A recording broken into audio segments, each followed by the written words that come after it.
petite amie pensait qu'elle redécorait la maison, mais en réalité, elle a seulement redécoré sa propre vie dehors. J'ai 38 ans, je suis un homme, et j'étais avec Monica, 35 ans, depuis 4 ans. Nous vivions ensemble depuis 2. Nous avions emménagé dans ma maison. J'insiste sur le mât, hérité de ma grand-mère, entièrement payé, à mon nom. Monica a toujours eu des opinions sur ma décoration. Elle disait que c'était un style de célibataire basique et déprimant. Je pouvais comprendre, je ne suis pas décorateur d'intérieur. Mais cette maison était confortable, fonctionnelle et pleine de souvenirs pour moi. Mardi matin, pendant que je travaillais, je reçois ce message. Monica prend enfin l'initiative à la maison. Tes vieux meubles sont tellement dépassés et bon marché. Je donne la plupart d'entre eux au Goodwill. Les gars du camion sont déjà là. Cette maison va être magnifique. J'ai senti mon estomac se glacer. J'ai appelé immédiatement. Aucune réponse. J'ai envoyé un message. Monica, ne touche pas à mes affaires. J'arrive tout de suite. Elle a répondu. Arrête d'être dramatique. Fais-moi confiance, tu vas adorer. Le camion est déjà chargé. Les affaires de ton père ne faisaient que prendre la poussière. Quelqu'un qui a vraiment servi pourra en profiter mieux que toi. J'ai littéralement couru hors du bureau. Les médailles de mon père, sa purple hâte du Vietnam, ses photos, le drapeau de ses funérailles. Elle avait appelé tout ça des vieilleries militaires. Mon patron a vu mon visage et a juste dit, vas-y. Les 20 minutes de trajet m'ont paru durer des heures. Quand je suis arrivé, le camion du Goodwill s'éloignait déjà. La voiture de Monica n'était plus là, sans doute en cours de pilote, fière de sa mission déco. Je suis entré, et j'ai eu le souffle coupé. Le fauteuil de mon père, disparu. La bibliothèque en chêne fabriquée par mon grand-père, disparu. Mon salon entier, vide à part des meubles blancs modernes que je n'avais jamais vus. On aurait dit qu'un magasin Ikea avait explosé là-dedans. J'ai couru jusqu'à mon bureau. La vitrine avec les médailles de mon père, disparue. Ses photos, disparues. Tout. J'ai rappelé, messagerie directe. Elle avait éteint son téléphone. J'ai sauté dans ma voiture et foncé jusqu'au centre de dons du Goodwill. J'ai tout expliqué au responsable, lui ai montré les messages prouvant qu'elle avait donné mes biens sans permission. Il était choqué, mais m'a dit. Dès que les dons sont enregistrés. Je l'ai interrompu. S'il vous plaît. La purple hâte de mon père est là-dedans. Il est mort quand j'avais 15 ans. Le responsable s'est figé. Une purple hâte du Vietnam. Oui. Dans une boîte en bois. Et un drapeau plié. Oui. Cet homme, que Dieu le bénisse, a aussitôt appelé son équipe. Personne ne touche au camion qui vient d'arriver. Il y a eu une grave erreur. Il a fallu 3 heures, mais nous avons tout retrouvé. Chaque médaille. Chaque photo. Même le fauteuil de mon père. Le responsable m'a aidé à tout charger dans un camion de déménagement que j'avais loué. J'ai refusé de payer le moindre, don symbolique. Il m'a dit. Mon frère a servi. Ces choses n'ont rien à faire ici. Reprenez tout. À 3 heures de l'après-midi, j'avais tout récupéré. Mais je ne suis pas rentré dans cette maison. Plus jamais. Mise à jour 1. Je suis rentré chez moi vers 16 heures. La voiture de Monica n'était toujours pas là à cours de pilates, puis café avec sa sœur, comme d'habitude. Parfait. J'avais déjà décidé au Goodwill, cette relation est terminée. Quelqu'un capable de donner les médailles de mon père défunt en les traitant de « vieilleries pleines de poussière » ? Non. C'est fini. J'ai appelé mon ami Tom, propriétaire d'une société de déménagement. J'ai besoin d'une équipe, maintenant. Aujourd'hui. Mec, qu'est-ce qui s'est passé ? Monica a donné les médailles de mon père au Goodwill. J'ai réussi à les récupérer. Maintenant, je m'en vais. Combien de camions tu veux ? Un vrai ami. En attendant, j'ai marché dans la maison. Les nouveaux meubles de Monica, un canapé blanc affreux, une table en verre, des tableaux abstraits qui ressemblaient à des éclaboussures de peinture. Elle avait même remplacé les meubles de ma chambre sans demander, en utilisant ma carte de crédit, celle réservée aux urgences. J'ai vérifié l'application de la banque, 8700 $ dépensés aujourd'hui. Les déménageurs sont arrivés à 17 heures. Je leur ai expliqué. Tout ce qui était ici avant aujourd'hui vient avec moi. Tout ce qui a été acheté aujourd'hui reste. Même la nouvelle télé, a demandé l'un d'eux en montrant une boîte de 75 pouces. Surtout celle-là. Ce n'est pas moi qui l'ai achetée. 2 heures plus tard, tout était chargé. Mes meubles d'origine, ceux que j'avais récupérés au Goodwill, mes vêtements, mes appareils électroniques, sauf son ordinateur portable, mes outils de garage, la porcelaine de ma grand-mère, qu'elle avait rangée pour désencombrer, toute ma collection sportive dans mon bureau et évidemment la bonne cafetière. Petit geste? Peut-être. Satisfaisant? Absolument. Ce que j'ai laissé. Ses nouveaux meubles, ses vêtements, son maquillage, les 73 coussins décoratifs, qui a besoin de ça? Une copie imprimée de son message où elle se vantait d'avoir donné mes vieilleries. Et ma clé de la maison, posée sur le comptoir. L'endroit ressemblait à un showroom vide. Des canapés blancs tournés vers le néant, des tableaux sans âme. La chambre avec son nouveau matelas, mais sans commode ni table de chevet, les miens étaient partis. À 19h23, je suis sorti. J'ai tout entreposé dans un garde-meuble. J'ai dormi chez Tom. À 19h47, mon téléphone a explosé de notifications, appels et messages de Monica. Où es-tu? Pourquoi tes affaires ont disparu?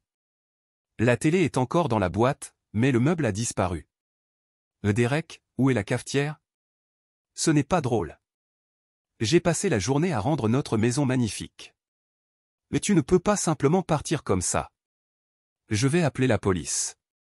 Réponds. Je n'ai répondu qu'une seule fois. Tu as donné mes affaires sans autorisation. Y compris les médailles militaires de mon père. Je les ai récupérées au Goodwill. J'ai déménagé. Les meubles que tu as achetés sont à toi. La carte de crédit que tu as utilisée est annulée. C'est fini. Le téléphone a aussitôt sonné à nouveau. J'ai laissé filer vers la messagerie. Elle a laissé un message de 3 minutes, hurlant que j'avais tout gâché, que je ne supportais pas le changement, que j'exagérais pour une simple rénovation. Une simple rénovation. Elle a donné la purple hâte de mon père mort et appelle ça une simple rénovation. Mise à jour 2. Le mercredi matin a commencé avec le drame que j'aurais dû prévoir. Je me suis réveillé chez Tom avec 52 appels manqués. Pas de Monica. Elle était bloquée. À l'appel numéro 53, j'ai décroché par curiosité. C'était sa mère, Patricia. Derek, qu'est-ce que tu as fait à ma fille? Bonjour, Patricia. Je suis parti après que Monica a donné les souvenirs militaires de mon père au Goodwill. Elle voulait juste rendre ta maison plus belle. Vous, les hommes, vous ne comprenez jamais rien à l'esthétique. Elle a passé la journée entière à. Elle a dépensé $8700 sur ma carte de crédit sans me demander. Silence. Oh, mais tu peux bien te le permettre. Apparemment, le sentiment d'être en droit et de famille. Ce n'est pas la question. Elle a donné la purple hâte de mon père, ses médailles du Vietnam, et le drapeau de ses funérailles. Alors il est déjà mort. Ce n'était que de vieilles choses pleines de poussière. J'ai raccroché. Simplement raccroché. Il y a des gens avec qui aucune discussion n'est possible. C'est là que Monica a compris que je l'avais bloquée et qu'elle a décidé d'être créative. Elle a d'abord essayé d'appeler avec le téléphone de sa sœur. Bloqué. Puis celui de sa meilleure amie, Vanessa. Bloqué aussi. Alors elle est venue à mon travail. La sécurité m'a appelé à 11h. Monsieur Derek, une certaine Monica est ici, elle dit être votre petite amie et qu'elle doit vous parler d'urgence. L'ex-petite amie. Merci de la faire sortir. Depuis mon bureau du 3e étage, j'entendais ses cris. Je sais que tu es là. Tu ne peux pas simplement me voler. Voler. Elle a dit que je l'avais volé. Elle, qui avait donné mes affaires. Les agents de sécurité ont dû menacer d'appeler la police avant qu'elle accepte de partir. Mais pas avant d'avoir fait assez de scandale pour que tout mon service soit au courant de ma vie privée. Parfait. À l'heure du déjeuner, j'ai reçu un appel de mon propriétaire. Sauf que, je suis le propriétaire de ma maison.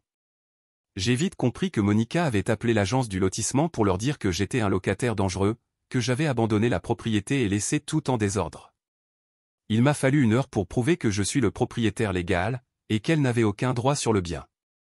Le gestionnaire, confus, s'est excusé. Puis les choses ont pris une tournure vraiment étrange. J'ai reçu un message d'un numéro inconnu, accompagné d'une photo. C'était mon salon, vide à part ses meubles. Elle avait tout repoussé contre les murs et disposé des centaines de bougies en cercle. Au centre, une photo de nous, imprimée, prise à Noël dernier.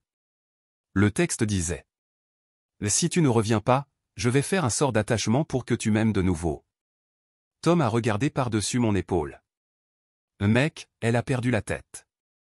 Elle va foutre le feu à la maison de ta grand-mère avec son rituel débile. » J'ai appelé les pompiers pour demander un contrôle de sécurité. J'ai expliqué la situation et montré la photo. Ils ont pris la chose au sérieux, un tel nombre de bougies représentait un vrai risque d'incendie. Ils sont allés sur place et ont trouvé Monica en train de manifester ses paroles, entourée de ce que le chef des pompiers a décrit comme un risque d'incendie inconcevable. Ils l'ont forcée à tout éteindre et l'ont mise en garde au sujet du code de sécurité incendie. Elle a déclaré que j'étais en train d'attaquer spirituellement son aura. Les pompiers lui ont conseillé de chercher de l'aide professionnelle. Mise à jour 3. Jeudi. Monica est passée en mode nucléaire. Tout a commencé par une publication sur Facebook. Oui, cette même femme qui avait donné les décorations militaires de mon père a osé écrire ceci. Parfois, on croit connaître quelqu'un. 4 ans ensemble, et Derek m'a tout simplement abandonné après que je l'ai surprise en train de redécorer notre maison. J'ai passé la journée entière à rendre notre espace magnifique et moderne, et il a fait un drame parce que j'ai donné quelques vieilleries. Maintenant je suis assise dans une maison vide, avec les meubles que j'ai achetés avec mon propre argent, pendant qu'il est parti avec tout le reste. Certains hommes ne supportent pas une femme avec de la vision. Priez pour moi. Les commentaires ont afflué immédiatement. Sa mère. Il n'a jamais été assez bien pour toi, ma chérie. Sa sœur. Quel genre d'homme fait ça? Sa meilleure amie. Mais tu mérites tellement mieux, ma belle. Mais alors, la femme de mon ami Tom a commenté. Tu n'as pas donné les médailles militaires de son père? La Purple Hat du Vietnam. Le poste de Monica a disparu en 5 minutes. Mais les captures d'écran, elles, sont éternelles. Et la femme de Tom en avait plusieurs. Alors Monica a changé de tactique, les menaces légales. J'ai reçu un email d'un soi-disant avocat m'accusant d'avoir volé des biens partagés et exigeant 8 700 $ pour les meubles qu'elle avait achetés, avec ma carte. 2 000 $ pour « souffrance émotionnelle ». La moitié de la valeur de tout ce que j'avais emporté, c'est-à-dire mes propres affaires. 6 mois de loyer pour « expulsion illégale ». L'adresse de cet avocat? legaléagle2019@gmail.com. Très professionnel, n'est-ce pas? Mon vrai avocat, oui, j'en avais engagé un des mercredis à éclater de rire. Elle n'a aucun droit sur la maison, aucun bail, aucun droit de résidence. En plus, elle reçoit encore son courrier à son propre appartement, et elle a commis une fraude sur carte de crédit. Tu veux que je réponde? S'il te plaît. Il a rédigé une superbe lettre de mise en demeure, avec pièces jointes. Preuve que la maison m'appartient intégralement par héritage. Capture d'écran de ces messages avouant avoir donné mes biens. Documentation sur la fraude de carte de crédit. Et une exigence formelle de quitter la maison sous 72 heures. Sa réponse? Elle a changé les serrures de ma maison. Je l'ai découvert jeudi soir, en passant vérifier les lieux. Ma clé ne fonctionnait plus. Par la fenêtre, j'ai vu qu'elle avait ajouté encore plus de choses à l'intérieur. Le pick-up de son cousin était garé dans mon garage. J'ai appelé la police pour demander de l'aide avec le serrurier. J'ai montré le titre de propriété, ma pièce d'identité, tout. Le policier avait l'air épuisé. Monsieur, cette maison est bien à vous? Oui. Voici l'acte notarié. Madame, est-ce que vous êtes la propriétaire de cette maison? Nous sommes ensemble depuis 4 ans. Ce n'est pas ma question. Votre nom figure-t-il sur l'acte de propriété? Non, mais... Alors vous devez le laisser entrer chez lui. Elle s'est mise à pleurer. Le grand théâtre. Ah Jean, j'ai peur de lui. Il m'a abandonné. Le policier m'a regardé, puis elle, puis les dizaines de cartons Amazon empilés sur le porche tous à son nom. Madame, ces colis ont été livrés aujourd'hui.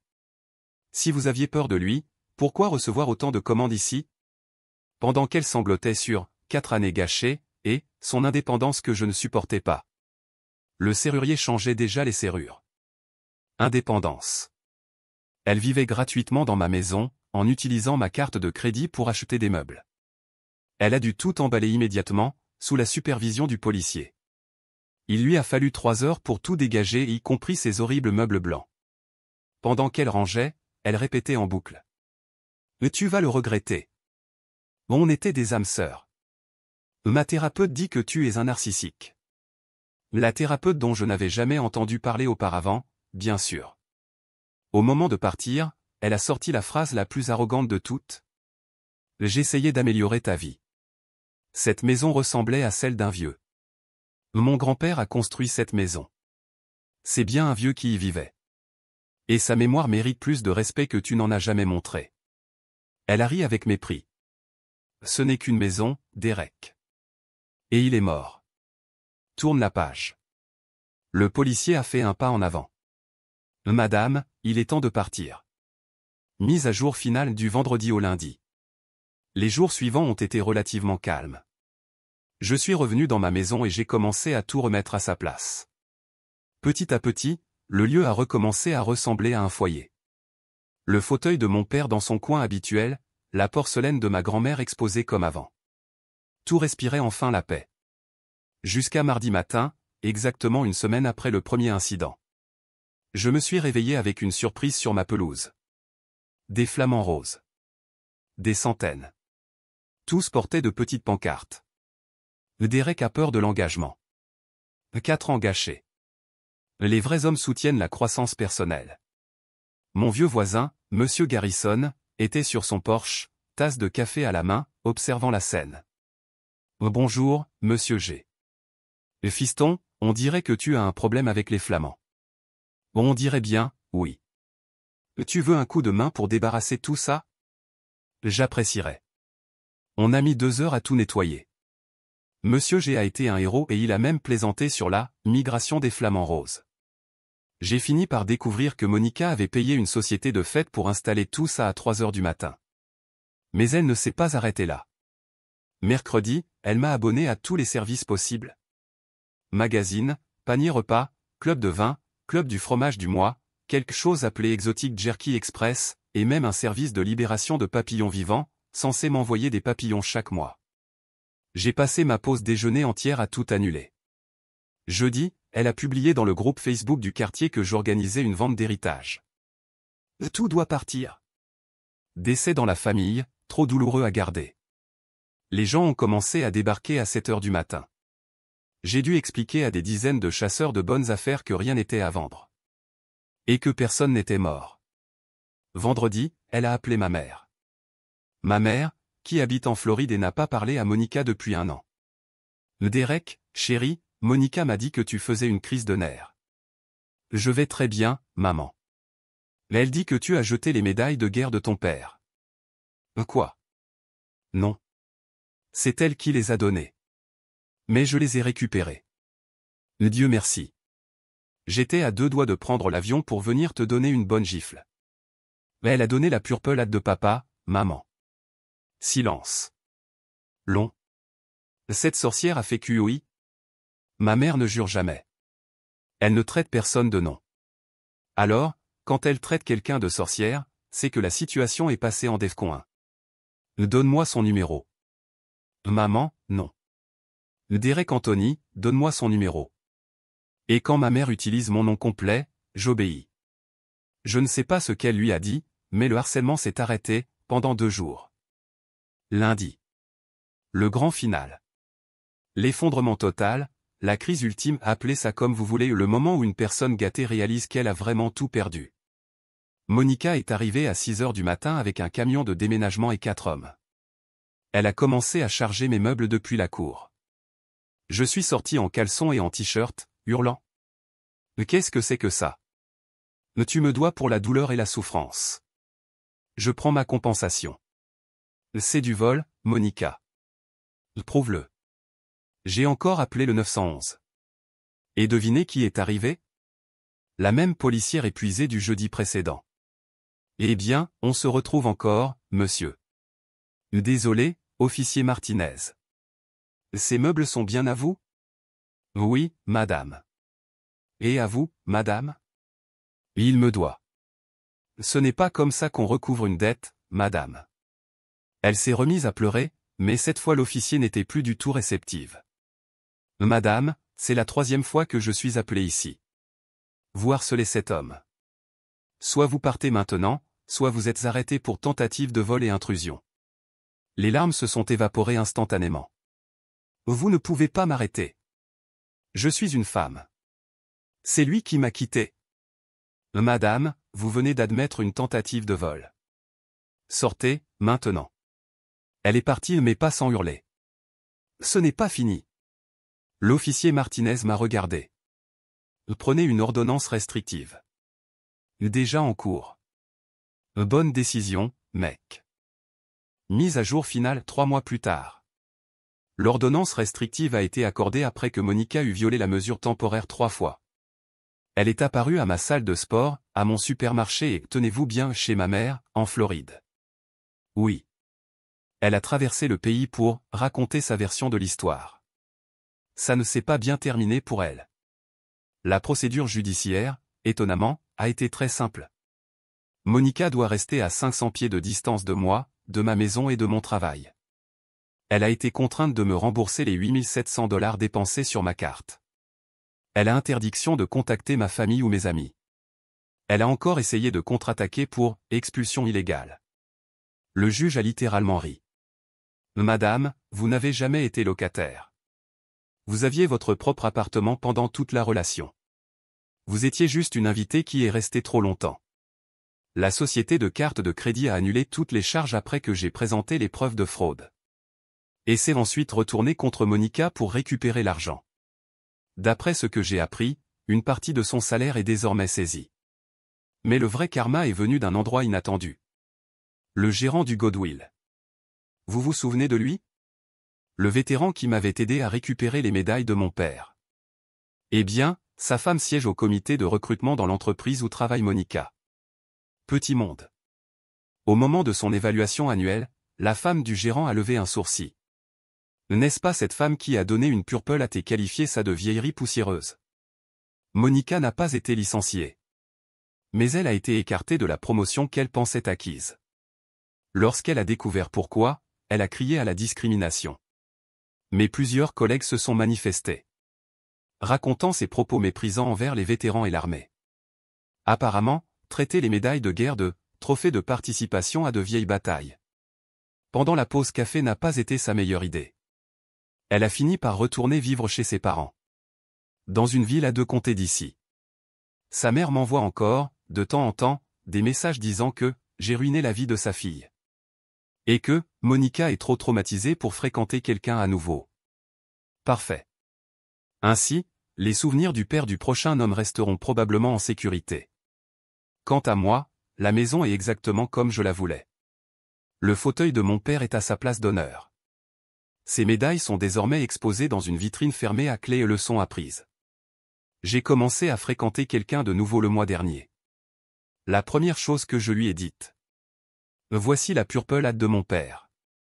Voici l'étagère faite à la main par mon grand-père. Ces choses ne sont pas négociables. Elle a répondu. Mon père expose aussi la bronze star de mon grand-père. Je comprends. Définitivement, une femme à garder. Ah, et les flamants roses? Monsieur Garrison en a gardé un. Il l'a planté dans son jardin avec une petite pancarte. J'ai survécu à la grande invasion des Flamands de 2024. Ça me fait rire chaque matin.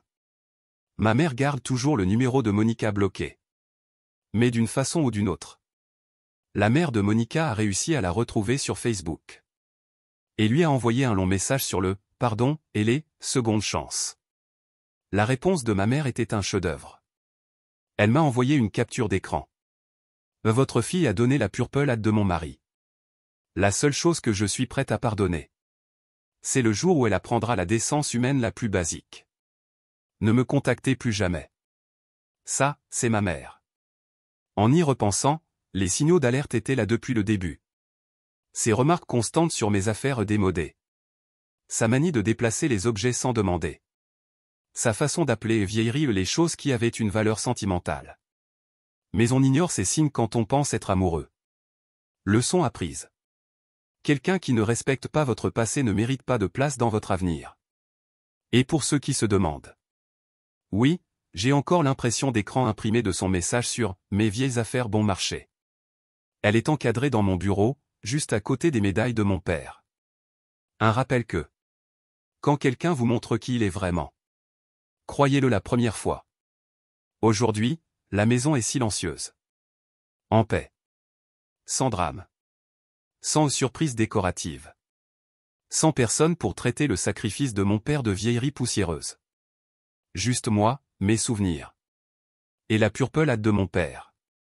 Exactement à sa place. Commentaire Madame Reddit. Ah, bien sûr elle voulait juste améliorer la maison. C'est réussi, elle n'y est plus.